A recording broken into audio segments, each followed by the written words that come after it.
सुबह जप करें पूर्व दिशा की ओर मुंह करके, शाम को भी अगर कोई करे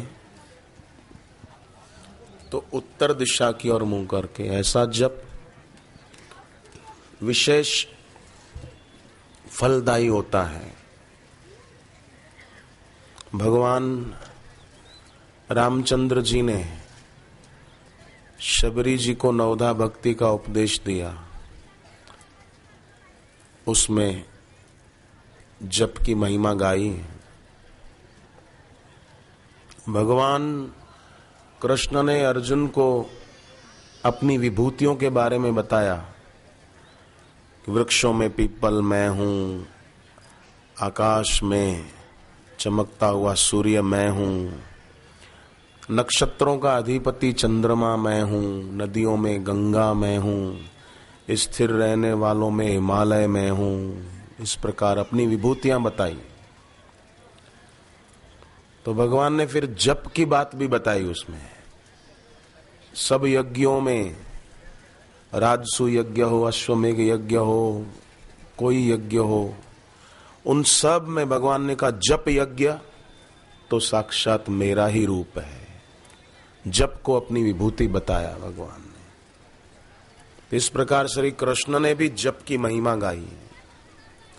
और कई मूर्ख लोग बोलते हैं जप करने की क्या जरूरत है, माला घुमाने की क्या जरूरत है, तो दुकान पे बैठते हो, घर जाने की क्या जरूरत है, रात को दुकान पे ही सो जाओ, सुबह उठ के बैठ जाओ दुकान पे ही।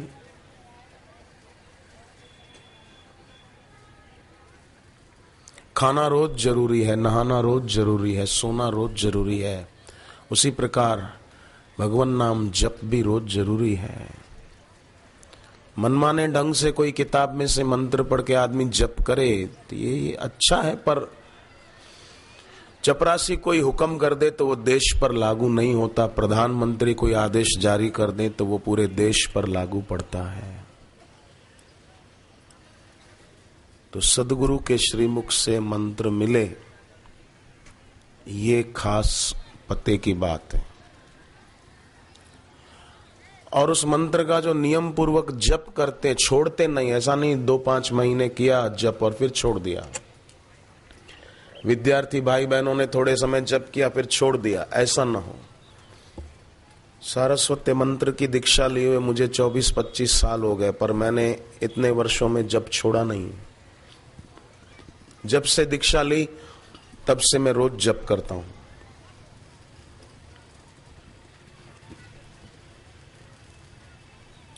तो आज जो दीक्षा ले रहे हैं वे भी रोज जप का नियम बना लेना।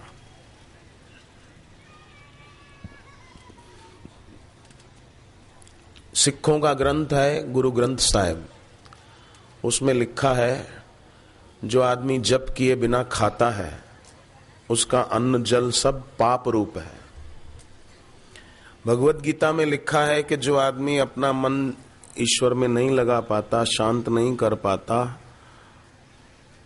और इंद्रियों के विषयों में लगा हुआ है, आंख से दृश्य देखने में, कान से संगीत सुनने में, नाक से परफ्यूम की गंध लेने में, जीभ से स्वाद का मजा लेने में, त्वचा से स्पर्श सुख में, इसमें जो लगा है, भगवान कहते हैं अघ आयु इंद्रिय आराम मोघम पार्थ सजीवती। उनका जीवन पापमय है। अघ आयु, इंद्रिय आराम, इंद्रियों के सुख में लगे हुए हैं। मोघम माने व्यर्थ, पार्थ सजीवती, हे पार्थ, हे अर्जुन, ऐसे लोग बेकार जी रहे हैं। धरती पर भार है, धरती पर भार। तुलसीकृत रामायण में आया, पर्वतों का नहीं है, वृक्षों का नहीं है, नदी और सागरों का नहीं है। धरती पर भार उन लोगों का है जो मनुष्य शरीर तो पाया है पर जप नहीं कर पाते, सुमिरन नहीं कर पाते। बस कमाऊं खाऊं, खाऊं कमाऊं, डिग्रियां पाऊं, कोई अच्छी सर्विस पाऊं, महीने का 50-60 हजार लाख रुपया कमाऊं, खुश रहूं। जिसको दुनियादार लोग जीवन मानते हैं वो तो पूरा हो रहा है। अब कब पूरा हो जाए पता नहीं। विवेकी लोग अपना विवेक बढ़ाते हैं और वो धन भी इकट्ठा कर लेते हैं जो धन परलोक में भी रक्षक है। 4 दिन के लिए आप गोरखपुर से कहीं बाहर जाएं, लखनऊ जाएं, कानपुर जाएं, दिल्ली जाएं, तो आप क्या करेंगे? 4 जोड़ी कपड़े, टॉवेल, नैपकिन, अपना सामान जो जरूरी है वो बैग भर लेंगे। यात्रा के अंत में जो चीजें काम में आएगी उसकी तैयारी यात्रा की शुरुआत में कर लेते हैं। पर कितने आश्चर्य की बात है कि सदा के लिए यहां से एक दिन जाना है, और जहां जाना है वहां इस दुनिया की कोई चीज काम में नहीं आएगी, और जो चीज काम में आए उसकी तैयारी जो न कर पाए वो आदमी कितना नादान है। 4 दिन के लिए जाते हैं कहीं, तो यात्रा के अंत में जो चीज काम आएगी, वहां जो चीज काम आएगी, तैयारी यहीं से कर लेते हैं।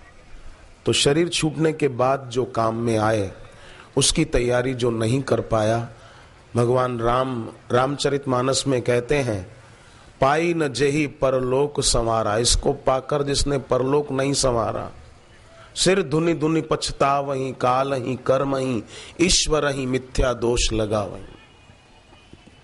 वो बाद में बहुत पछताएंगे।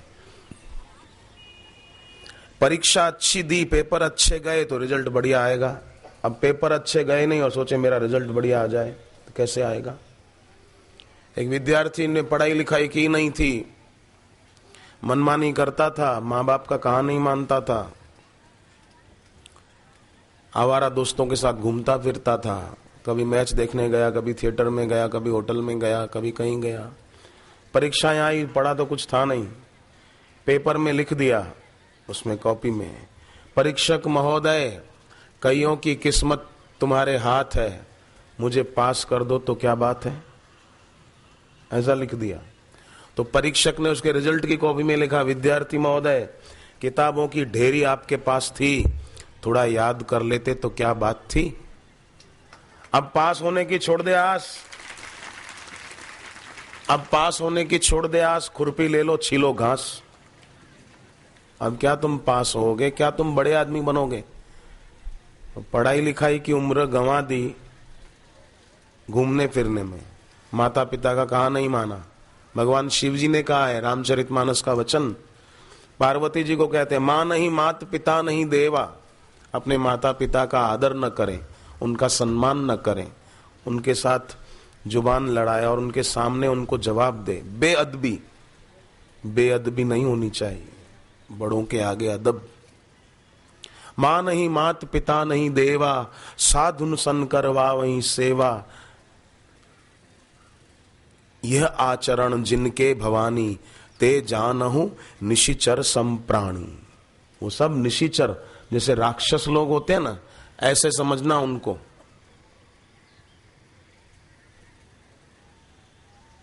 जो अपने देवतुल्य मां बाप का आदर न कर पाए। तो विद्यार्थियों को खास ध्यान में रखना है।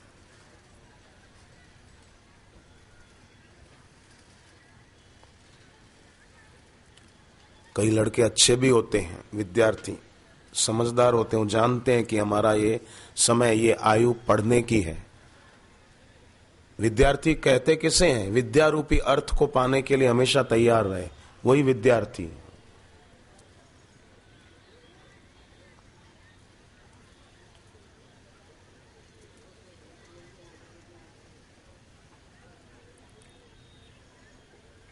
एक लड़का क्लास में देरी से आया तो क्लास टीचर ने डांटा, क्यों लेट आए?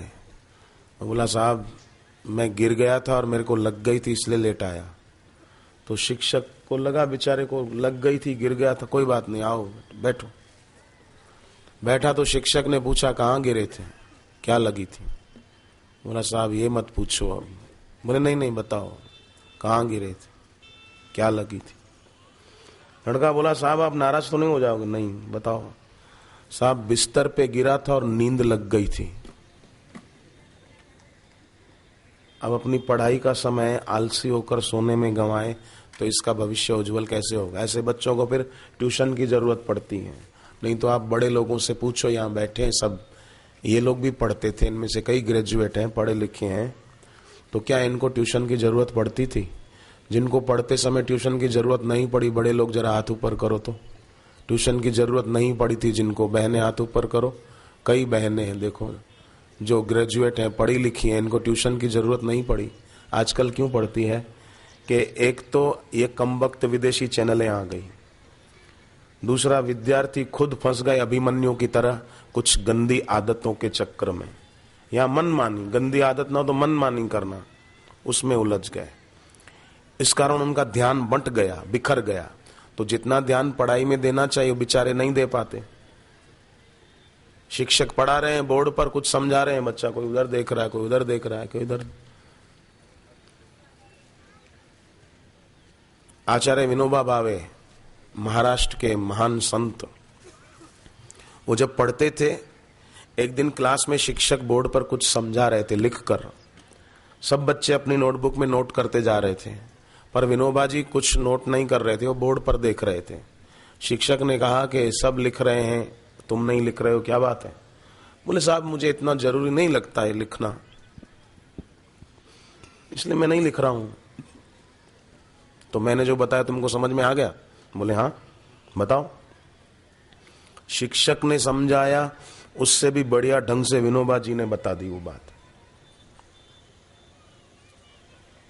तो शिक्षक ने पूछा कि तुमको ऐसा कैसे एकदम अच्छी तरह याद रहेगा? बोले साहब मैं एकाग्रता की महिमा जानता हूं कि जो व्यक्ति जितना एकाग्र होता है, जिस समय जो काम कर रहे हैं उस समय उसी में अपना मन लगाए तो वो व्यक्ति जीवन में सफलता पाता है। और शिक्षक बोर्ड पर पढ़ा रहे हैं और बच्चे उधर देखें उधर देखें तो कुछ पल्ले पड़ेगा नहीं। तो बोले चलो अब एक्स्ट्रा क्लास करो, ट्यूशन पे जाओ, उधर जाओ उधर जाओ। चंचलता हमारी शक्ति नष्ट कर देती। जैसे सूर्य की किरणों में आग पैदा करने की शक्ति है, पर सूर्य की हर किरण से आग पैदा होती नहीं है, क्योंकि किरणें बिखरी हुई है। जब एक विशेष लेंस पर सूर्य की किरणों को एकत्रित करते हैं तो वही किरणें केंद्रित होकर आग पैदा कर देती हैं।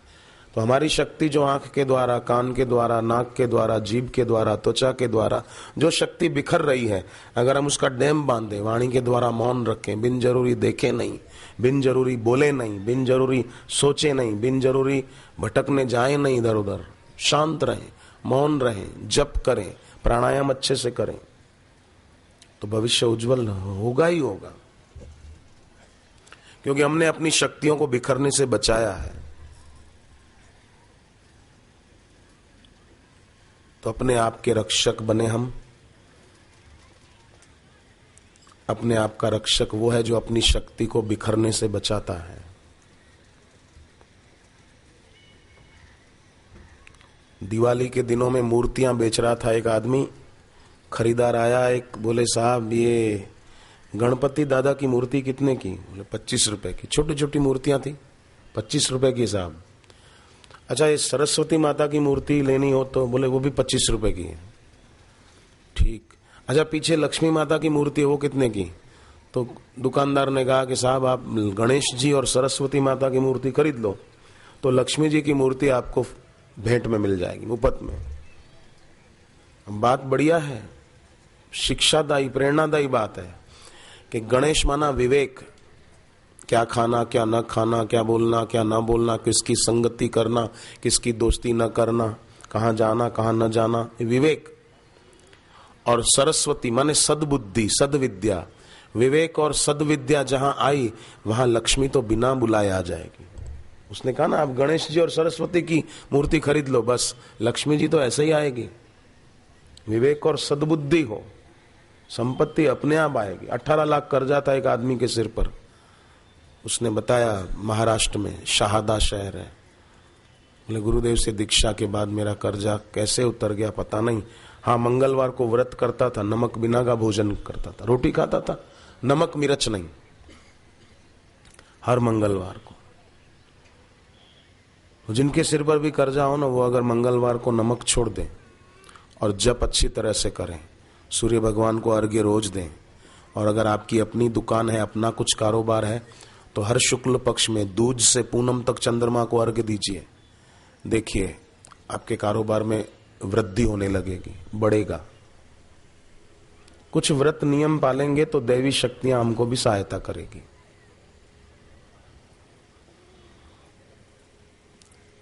दिन में थोड़ी देर मौन रहें,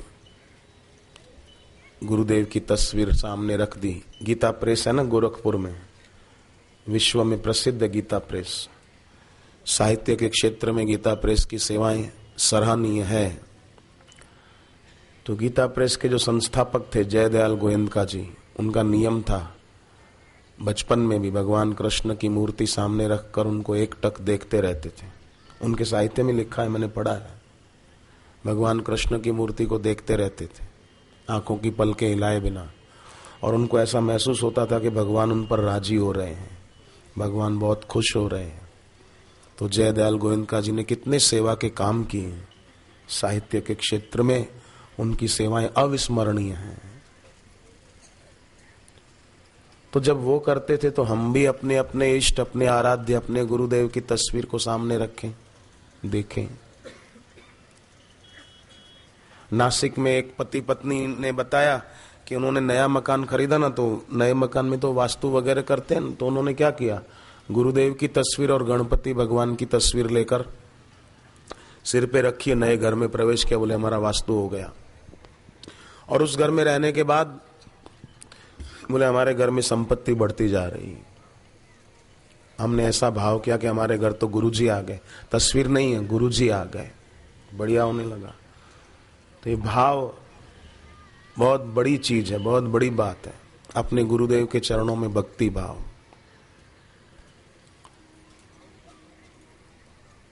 गोरखपुर के एक समिति में भाई हैं, मुझे नाम याद नहीं है, उनके सिर पर भी 30 लाख कर्जा था, पर गुरुदेव से दीक्षा लेने के बाद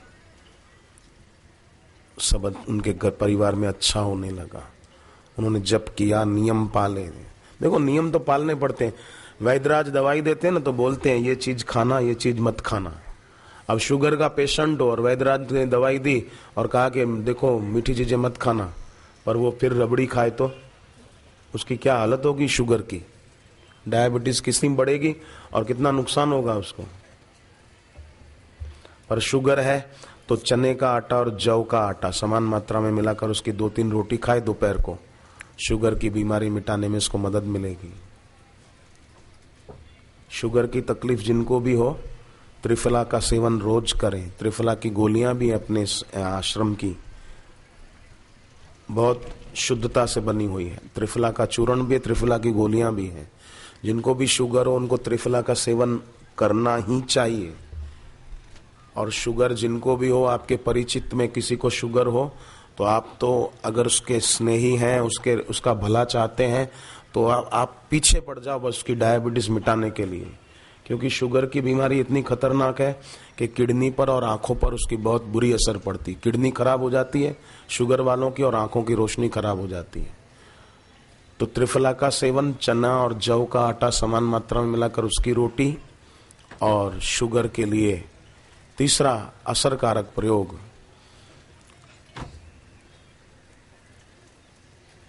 आम के पत्ते आते हैं ना हरे हरे, छांव में सुखा दें साफ करके, सूख जाए तो उसका पाउडर बना लें। 1 चम्मच पाउडर रात को 1 गिलास पानी में डाल दें, सुबह उसको उबालें, इतना उबालें कि आधा गिलास पानी बचे, छान कर जिसको शुगर है उसको रोज पिलाएं, फायदा होगा।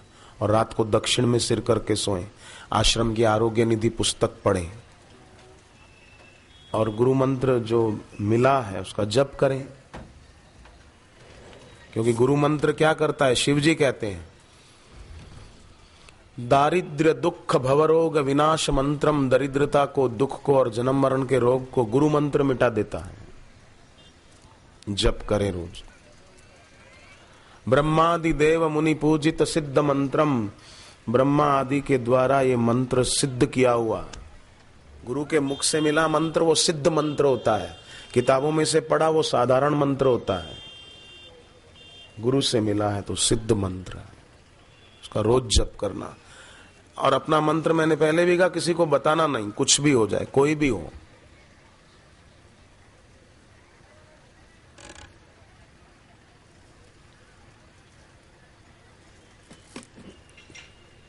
एक लड़के ने दीक्षा ली, अमित उसका नाम था।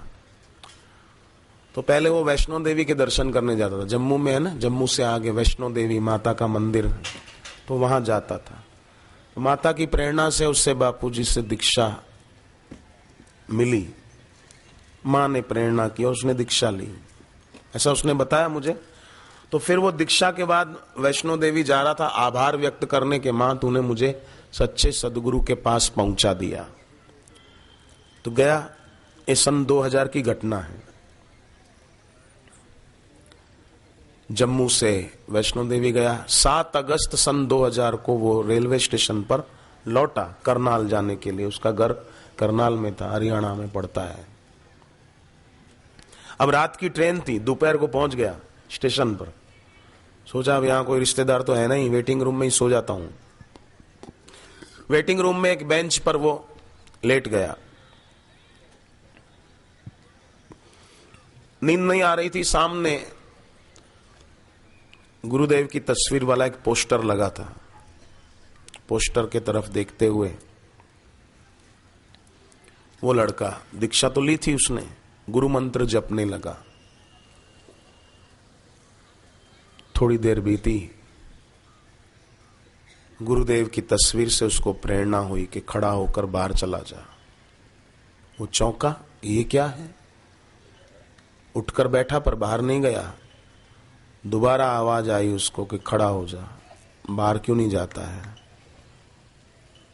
तीसरी बार आदेशात्मक स्वर आया गुरुदेव का कि कहना क्यों नहीं मानता है, जल्दी चला जा।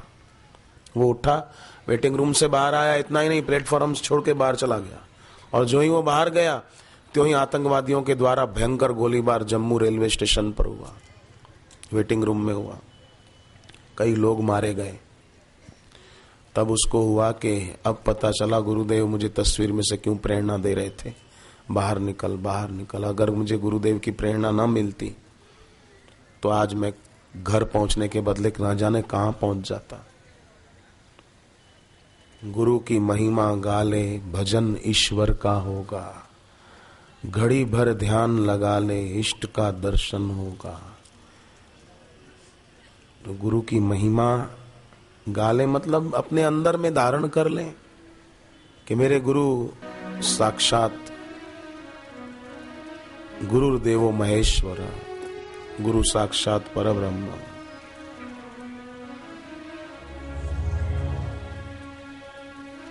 गोरखपुर के जो रहने वाले हैं वो, यहाँ गोरखपुर में आश्रम भी है।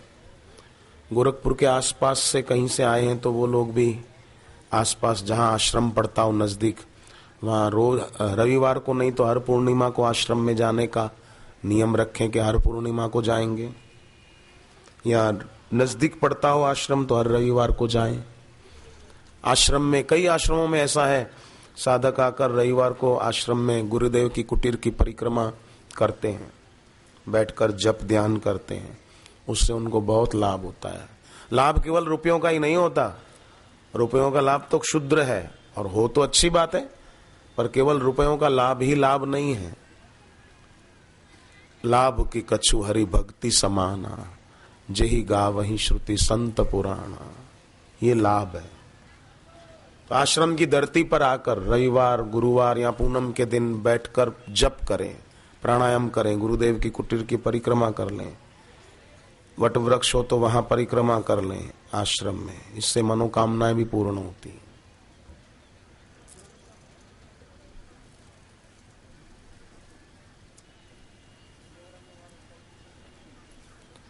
ऐसा कई शहरों में साधक वहां के करते हैं, कुटीर की परिक्रमा करते हैं।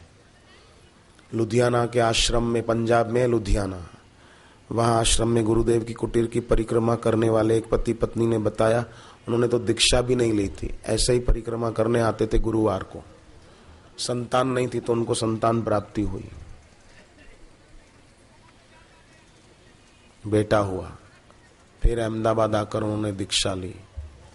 ये बहनें बहुत बीच में डिस्टर्ब करती है। माला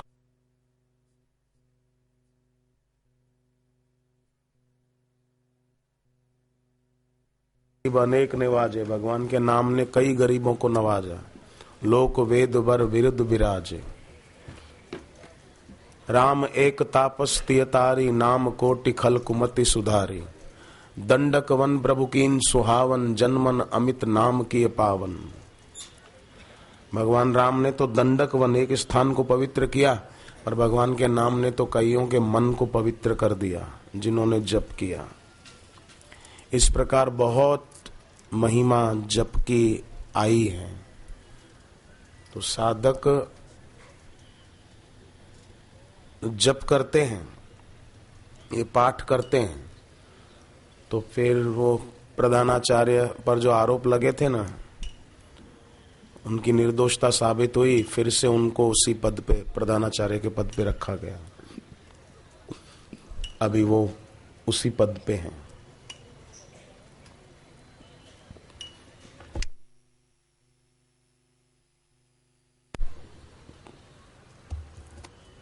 कामदः मोक्षदं चैव ओंकाराय नमो नमः।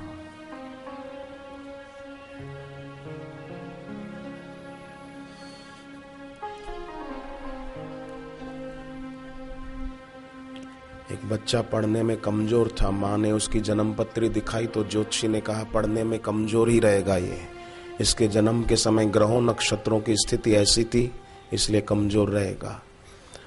माँ ने बेटे को सारस्वती मंत्र दिला दिया। लड़का भी जप करता, समय मिलने पर चुप होकर ओमकार का गुंजन करता, इस प्रकार प्राणायाम करता। परीक्षाएं दी तो 99% लाया। माँ ने ज्योतिषी को कहा आप तो कहते थे मेरा बेटा पढ़ने में कमजोर ही रहेगा, ये तो देखो 99% लाया है। तो ज्योतिषी ने कहा आपका बेटा जरूर कोई जप करता होगा। माँ ने कहा हाँ, ये ओमकार का गुंजन भी करता है और सारस्वती मंत्र का जप भी करता है। तो उस ब्राह्मण ने कहा तभी इसके ग्रहों की स्थिति में परिवर्तन आ गया जप के प्रताप से। जप में इतनी शक्ति है। एक भाई ने देखा मेरी बहन 32 साल की हो गई, माता पिता तो है नहीं, तो बहन की शादी की जिम्मेदारी भाई पर थी। तो कुछ मेल नहीं हो रहा था, तो भाई ने क्या किया, जन्मपत्री दिखाई एक ज्योतिषी को। तो ज्योतिषी ने कहा काल सर्प योग है, मंगल का भी कुछ चल रहा है। डरा दिया 10,000 रुपये खर्चा करो तो हम सारी विधि करा देंगे काल सर्प योग की और मंगल की। अब काल सर्प योग हो तो डरने की जरूरत क्या है।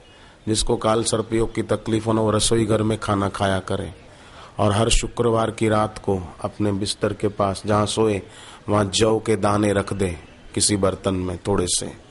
सुबह नहा धोकर ओम राहवे नमः बोलते हुए वो दाने पक्षियों को डाल दें, काल सर्प योग की शांति हो जाएगी। शिवलिंग पर सोमवार को दूध जल आदि चढ़ा दे, 5 बत्ती वाला दीपक जलाकर रख दे, थोड़ी देर गुरु मंत्र का जप करें, काल सर्प की शांति हो जाएगी। ये कुछ सरल सरल उपाय हैं। मंगल का हो बेटी को, बेटे को उस कारण अड़चन आ रही तो मंगलवार के दिन नमक मिर्च न खाए और ओम हुम श्री मंगलाय नमः, ओम हुम श्री मंगलाय नमः, तो मंगल की शांति होती है। तो भाई ने सोचा 10,000 रुपये कहाँ से लाऊं मेरी बहन के लिए। तो उसने आश्रम में जाकर परिक्रमा शुरू कर दी। आश्रम में, कई आश्रमों में गुरुदेव ने वटवृक्ष में शक्तिपात किया है, तो लोग आकर परिक्रमा करते हैं तो उनकी मनोकामनाएं पूर्ण होती हैं। तो उसने इस संकल्प से परिक्रमा की कि मैं 21 गुरुवार फेरे फेरूंगा, मेरी बहन को घर और वर अच्छा मिले। 6 गुरुवार ही परिक्रमा की थी तो ऐसे घर से रिश्ता आया कि वो सोच भी नहीं सकते थे। शादी हो गई, बहन खूब सुखी है। फिर उसने 21 गुरुवार पूरे किए। भक्ति में कितनी शक्ति है, श्रद्धा में कितनी शक्ति है। ईश्वर में, ईश्वर प्राप्त गुरु में जिसकी श्रद्धा भक्ति हो, उसका जन्म और जीवन सफल हो जाता है, उसके मनोरथ भी सिद्ध होते हैं। पर वो भक्त केवल मनोरथ ही नहीं करता रहता, वो भक्ति करता है, अपना जीवन सफल करता है। गुरुदेव पधारेंगे तो हम अपने स्थान पर खड़े हो जाएंगे और अभी शांतिपूर्वक सभी उच्चारण करना साथ में। हरि ओम।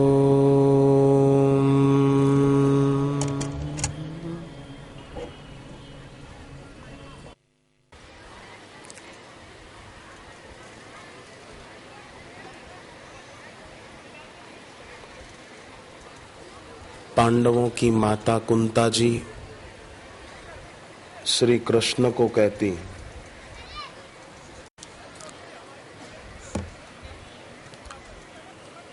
जब श्री कृष्ण ने कहा कि बुआ अब मैं जा रहा हूं द्वारका, कुछ मांगना है तो मांग लो,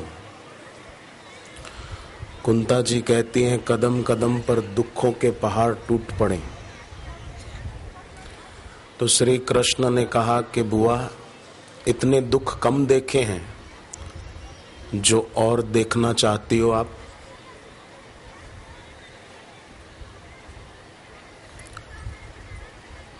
तब कुंता माता क्या कहती, विपदो नैव विपदः संपदो नैव संपदः।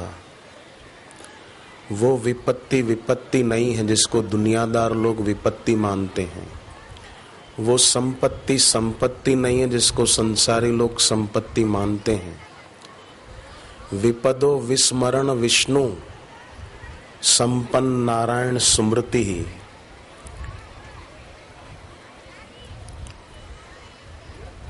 तो जो व्यक्ति घर पे बैठकर रोज जप नियम से 10 माला करे, सत्संग रोज घर पे करे, पुस्तकों के माध्यम से, सीडी के माध्यम से, तो उसके घर में से दुख अशांति अपने आप दूर होने लगेगी। राजस्थान में चित्तौड़गढ़ है, वहां एक 12 साल की बच्ची के अंदर एक प्रेत घुस गया था, खूब परेशान करता था। एक दिन तो वो प्रेत बोला कि बच्ची आधे घंटे की मेहमान है, बस फिर इसको भी मैं प्रेत बना दूंगा, मर जाएगी। तो बच्ची के चाचा दीक्षा लिए हुए थे, गुरु मंत्र का जप रोज करते थे। उन्होंने भतीजी का हाथ पकड़ के गर्जना की और कहा, प्रेत के बच्चे तू क्या समझता है, मैं देखता हूं तू कैसे ले जाता है हमारी बच्ची को। राम नाम काम तरु, तुलसीदास जी ने विनय पत्रिका में कहा, देत फल चारि रे, धर्म अर्थ काम और मोक्ष, इन चारों की प्राप्ति नाम जप से प्राप्त हो जाए। और वो चाचा चाहते थे मेरी बच्ची इस प्रेत आत्मा से मुक्ति पाए। एक हाथ से भतीजी का हाथ पकड़ा और दाहिने हाथ से जप करने लग गए। और घर की बहनें जो थी वो श्री आशारामण का पाठ करने लग गई। निराश होकर बैठी न रहीं। कई लोग निराश उदास होकर हिम्मत हार जाते हैं, परंतु भगवान और भगवत प्राप्त गुरु की स्तुति में आता है, प्रलंब बाहु विक्रमम प्रभो प्रमेय वैभवम। उनके वैभव का कोई परिमाण नहीं, कोई सीमा नहीं है, ऐसा अद्भुत वैभव है। वो दूसरों को भी सुमिरन मात्र से दे सकते हैं। सुदामा के पास कुछ भी नहीं था, आए थे सहायता मांगने, पर मांगा कुछ नहीं, भगवान ने देने में बाकी रखा कुछ भी नहीं।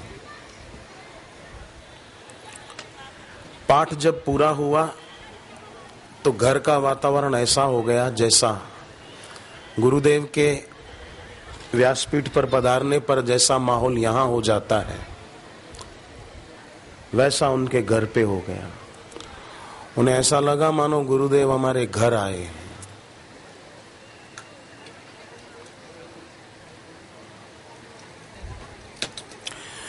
गुरुदेव दिखते हैं नर रूप में, पर वो साधारण नर नहीं है। तुलसीदास जी ने अपने गुरु की स्तुति करते हुए कहा है, वंदौ गुरुपद कंज कृपा सिंधु नर रूप हरि।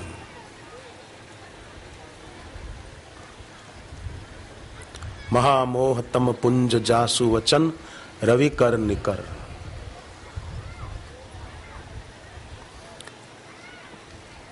वाल्मीकि जी ने भगवान राम को कहा, जब राम जी ने वन में रहने के स्थान के विषय में प्रश्न पूछा, वाल्मीकि जी ने 14 स्थान बताए, उसमें एक ये बताया, तुम ते अधिक गुरु ही जिय जानी सकल भाई से वहीं सन्मानी। जो आपसे भी अधिक अपने सदगुरु को मानता, और ये स्वयं देखो राम जी भी कहते हैं, नवदा भक्ति के उपदेश में शबरी के आगे कहा, सातम सम मोहिमय जग देखा, मोते अधिक संत करी लेखा।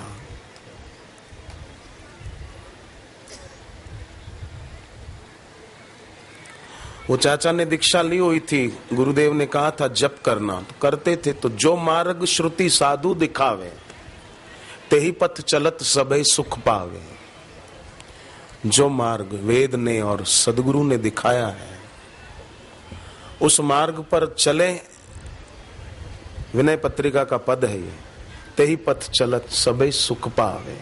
जो तेही मार्ग चले मन लाई, तो हरि हो ही न काहे सहाई। फिर उसको हरि मदद रूप क्यों नहीं होंगे। फिर क्या हुआ पता है, वो प्रेत चिल्लाया, बापू बापू मुझे माफ करो, अब मैं इस बच्ची को कभी तंग नहीं करूंगा। चला गया। उसके बाद उस बच्ची ने दीक्षा ली। अब तो वो कॉलेज में पढ़ाती है, लेक्चरर है खुद। 12 साल की उम्र में प्रेत कहता था मैं इसको भी मार दूंगा, ये भी भूत बन जाएगी। परंतु जाको राखे साइया, मार सके ना कोई, बाल न बाको कर सके चाहे जग वैरी हो। राम नाम काम तरु देत फल चारि रे, कहत पुराण वेद पंडित पुरारी रे।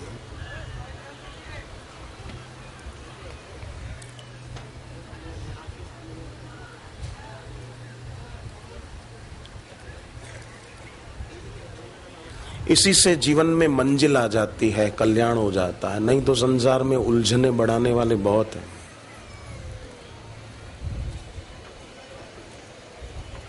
उलझाने वाले भी बहुत हैं। एक आदमी का बच्चा खो गया था, किसी से पूछा कि 24 घंटे हो गए मेरा बच्चा मिल नहीं रहा है, क्या करूं। तो उसने कहा गूगल पे सर्च करो। अब गूगल पे सर्च करे कंप्यूटर पे, तो उसका बच्चा वहां कहां से मिलेगा।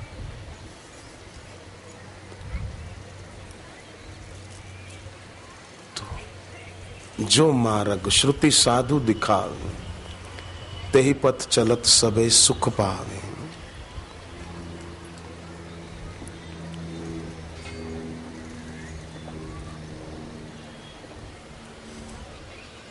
गुरुदेव ने मार्ग दिखाया है, दिखा रहे हैं, तो हम अपने संपर्क में आने वाले और भाई बहनों को भी ये कल्याणकारी मार्ग दिखाएं।